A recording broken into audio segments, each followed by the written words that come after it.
जय हिंद दोस्तों, वंदे मातरम। पश्चिम बंगाल के मुख्यमंत्री शुवेंदु अधिकारी के पीए चंद्रनाथ रथ हत्या के मामले में अब एक ऐसा खुलासा हुआ है जिसका बेसब्री से जांच एजेंसियों को इंतजार था। सीबीआई लगातार इन तमाम रिकॉर्ड्स को तलाश रही थी जिससे कोई भी फाइनेंशियल क्लू मिल सके जिसके तार सीधे तौर पर नेताओं से या फिर किसी भी पॉलिटिकल पार्टी से जुड़े हों, क्योंकि जब तक दोस्तों इस बात की तह तक नहीं पहुंचा जाएगा कि ये करोड़ों रुपए कहां से आए हैं, जब तक इस वित्तीय लेन देन का जो खाका है वो सामने नहीं आएगा, तब तक इस हत्या के मास्टरमाइंड को दबोचा जाना मुश्किल है। लेकिन अब दोस्तों जो खबर आ रही है उसके बाद में पश्चिम बंगाल की राजनीति में खलबली मच चुकी है और खास तौर पर बुआ भतीजा यानी कि ममता और अभिषेक बनर्जी के खेमे में खलबली मची हुई है, क्योंकि इस मामले में बलिया का एक रहने वाला शख्स है, उसने अपने फेसबुक पेज पर वित्तीय लेन देन को लेकर के एक ऐसा वीडियो जारी कर दिया है। उस वीडियो में साफ तौर पर यह सनसनीखेज दावा किया जा रहा है कि हत्या की मामले की जो जांच कर रही है सीबीआई की स्पेशल टीम, वो उसके सामने सरेंडर करने के लिए तैयार है। और इससे पहले दोस्तों यूपी के ही 3 अन्य लोगों जिनकी पहचान मुकेश कुमार सिंह उर्फ दुलदुल, निशांत सिंह उर्फ निक्कू और संदीप सिंह उर्फ मुनमुन के रूप में की गई थी, बलिया के इस निवासी ने साफ तौर पर कहा कि उसके पास में इस घटना के जो पीए चंद्रनाथ रथ हत्या का मामला है उससे जुड़े वित्तीय लेन देन के संबंध में महत्वपूर्ण सबूत और जानकारी है जो वो सीबीआई को देना चाहता है। यानी कि जो फाइनेंशियल ट्रेल है उसका इसके पास में सबूत है।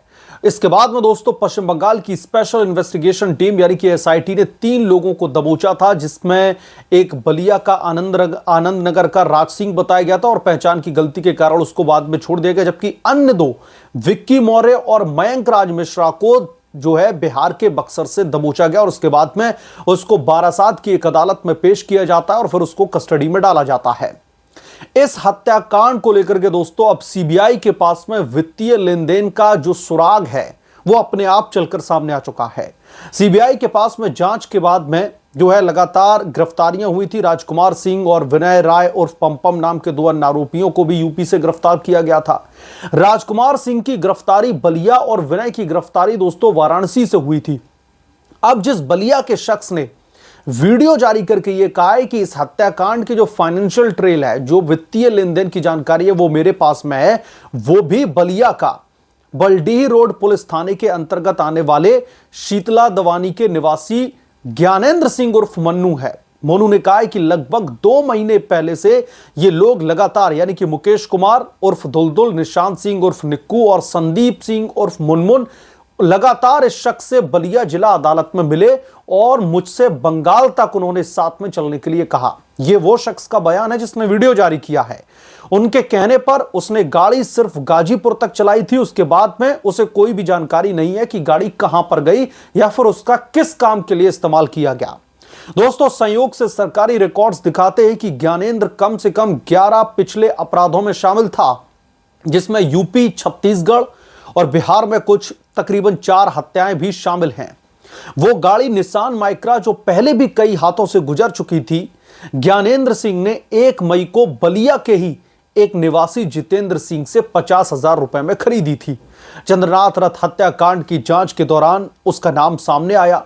पश्चिम बंगाल एसआईटी और बाद में सीबीआई ने पाया कि 7 मई को मौनी बलिया जिले के फेफना पुलिस स्टेशन के तहत आने वाले थमनपुरा के निवासी नवीन सिंह के घर पर पहुंचा था।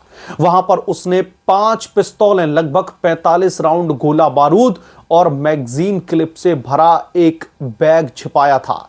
उत्तर प्रदेश की एसटीएफ को दिए अपने बयान में नवीन कुमार ने बताया था कि 7 मई को सुबह सुबह तकरीबन 10 बजे राजकुमार सिंह, गोलू सिंह और ज्ञानेंद्र प्रताप सिंह उर्फ मोनू एक स्विफ्ट डिजायर गाड़ी में उनके थमनपुरा स्थित घर पर पहुंचे थे।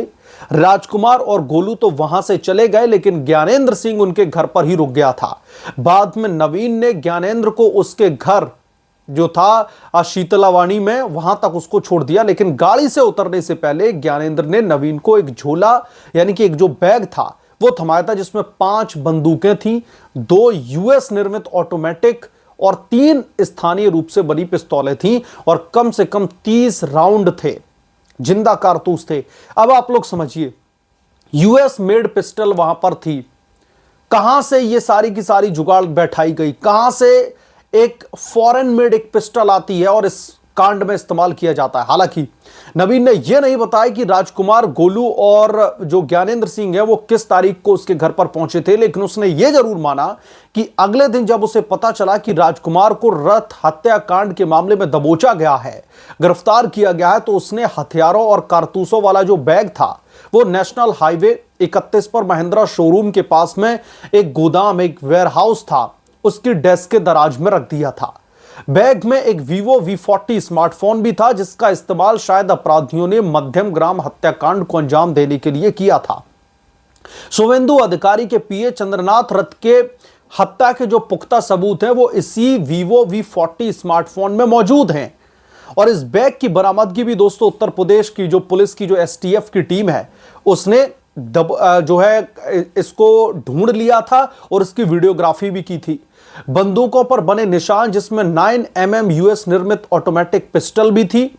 यूपी पुलिस की STF टीम ने बहुत ही बारीकी से दोस्तों इन तमाम रिकॉर्ड को अपने पास में रखा। ज्ञानेंद्र सिंह ने फिलहाल अपनी पूरी भूमिका के बारे में इन्वेस्टिगेटिव एजेंसियों के सामने मुंह नहीं खोला है। उसने यह भी साफ नहीं किया है कि निसान माइक्रा कार क्यों खरीदी गई, ये वो पिस्तौल और कारतूसों से भरा बैग छोड़ने के लिए नवीन सिंह के घर पर क्यों गया था। क्या इसके पीछे भी एक बड़ी साजिश थी इन्वेस्टिगेटिव एजेंसी को जो है गुमराह करने की।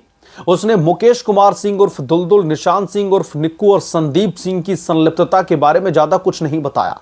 अपने वीडियो वाले बयान में यह शख्स ज्ञानेंद्र ने बता रहा है कि ज्ञानेंद्र ने कहा है कि सीबीआई मुकेश सिंह के घर से कैश रुपयों से भरा एक बैग रंगे हाथों बरामद कर सकती है।